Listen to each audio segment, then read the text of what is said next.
everyone. Welcome to another edition of Morning Drive on YouTube. Glad to have you along. First round play at the Sony Open in Hawaii was suspended due to darkness, but Collin Morikawa was a bright spot, able to finish his round, and he did it in style, firing a 5-under par 65 on a day when most everyone else in the field was struggling in difficult conditions. Did you see the wind? Morikawa now holds the first round lead for the first time in his young career.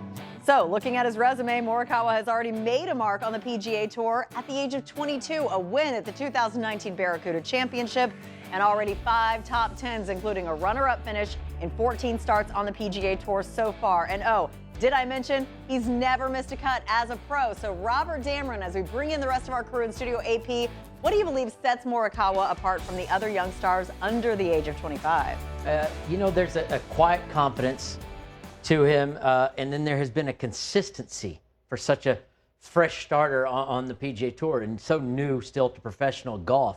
He hasn't missed a cut yet. He's had several top 10s. He's got a win. He's just kind of hanging around, shooting good low numbers, but it is that quiet confidence, and he's setting himself apart from the other two where his name was lumped in not that long ago. It was Wolff, it was Hovland, and Morikawa. They were all coming out of college. Have you seen the Jeopardy, like the tournament of goats that's going on right now? There's James Holtzhauer, there's Ken Jennings, and then there's the other guy that I don't know who he is.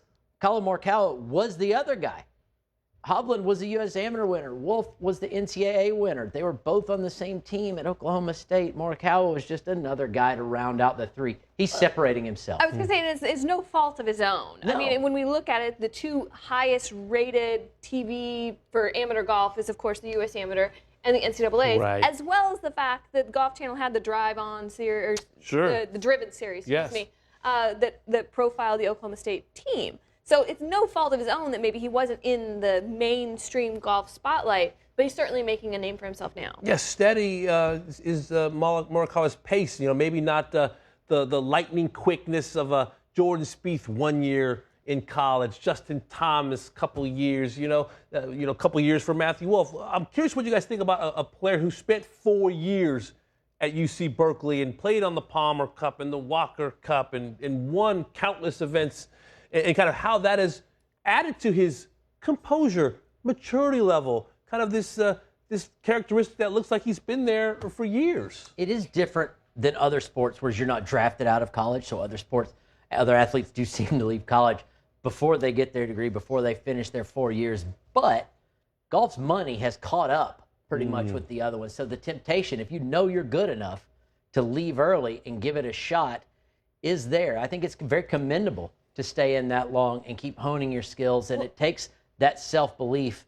I'm just going to take my time. I'm going to pace this out. And when I get out there, I am going to be tough.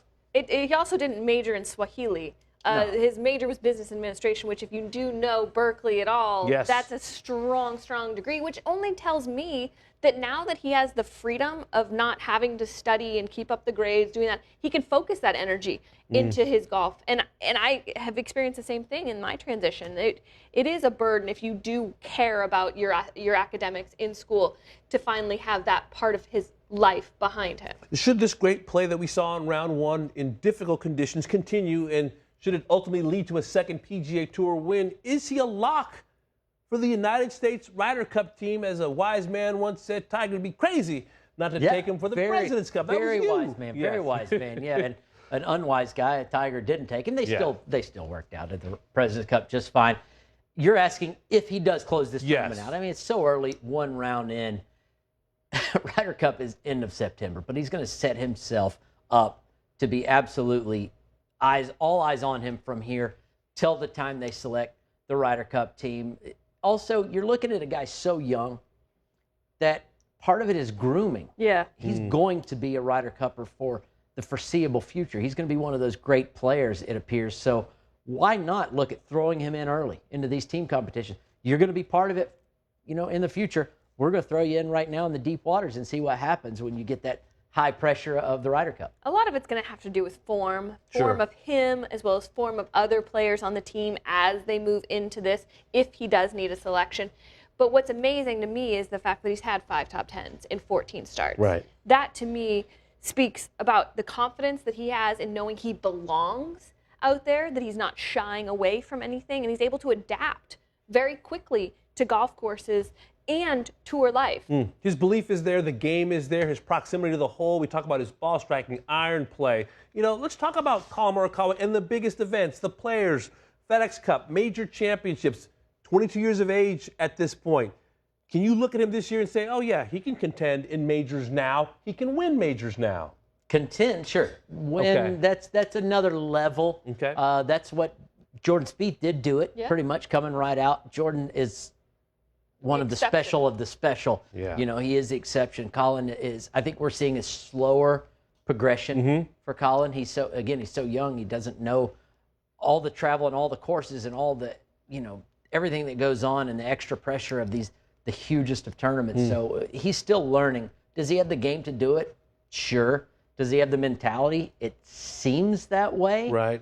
But I'm not going to give him quite the golf maturity that I would have given a Jordan Spieth at this age. Okay. I want to see more. Yeah, a little bit. I want to see more. I think a lot of it has to do with the fact that he has been a bit under the radar in the biggest amateur events, and then even professionally, you know, his win, the Barracuda, was the opposite field event to the Rory Brooks at the WGC event. So that event took major headlines away from his biggest win. So I really just want to see more of him to make that determination. I'm not ready to anoint him as the next, you know, major champion out of this young class. 22 years of age, Collin Morikawa, just getting started, LT. Exactly. Well, as we've already mentioned, round one of the Sony Open in Hawaii wasn't a breeze for everyone, even with all of that wind. And one of those players who struggled during the opening round was last week's winner on Maui, Justin Thomas. So the 2017 Sony Open champ had 5 bogeys on his opening way to shooting a 2 over par round of 72, the highest score of his career at this event. So back to Paige McKenzie. With what we've seen from him so far, is he still a factor? Can he get back in the mix? I definitely think he can. There's enough golf to be played. And the other thing is, Morikawa's lead is 2 over second place. So he really is, it's only 5 back from second place. It doesn't take much to get back in the mix, especially when the conditions are tough, when you're not going to have half the field shooting really, really low numbers. I think if JT posts a couple of good rounds, he'll be right back up. Yeah, it's clearly over, not just for this tournament, but for his career. Obviously, those 3 bogeys starting off, just goodbye. You can't do it anymore. Of course. He had a rough start. He fought out a round on a very tough course. The conditions are going to be difficult the next 3 days, which means it's going to be extra hard for someone like Morikawa to run away. Right. Yeah. To make it too hard and make it too long of a bridge for JT to catch up. But with 54 holes to go, as explosive as JT can be and as good as he is and as confident as he is right now, that's 7 shots is next to nothing. Well, where does fatigue fit into this picture of a player who won last week on Maui in the wind in a playoff? Oh, it's in the picture. It is in the picture, okay. It's in the picture. He actually even mentioned the fatigue before he won last week, saying coming from Australia all the way back to Florida, all the way back to Hawaii, he didn't even know what time zone he was in. So, yes, fatigue is without a doubt a factor, having to consider this last month of play, but also the conditions and how fatiguing wind can be. You know what's interesting? So today will tell a lot with fatigue. If he gets off to a really good start and sees himself kind of creeping close to the top 10, fatigue will kind of go away and you get into what you're doing. If you start off poorly again and you're looking at cut line, then it does get a little tough and tiring. Like I'm so far back, I'm in the position of my career where I'm only really looking at trophies, and this is tough. And there's all the excuse in the world, all the excuse in the world to not be able to quite fight it out. So it's the fatigue factor, depending on his start, is going to be different, whether he's good or bad early. Second guessing your head pick at all? Not yet. Not yet. Okay, you? Not yet. Me neither. I still believe in the FedEx Cup leader, Lauren Thompson. They said JT earlier in the week, and they are sticking to it. Well, if you enjoyed today's conversation, make sure to subscribe to Golf Channel's YouTube page for more. Tune into Golf Channel and Morning Drive every day for the latest golf news. We'll see you next time, Morning Drive on YouTube.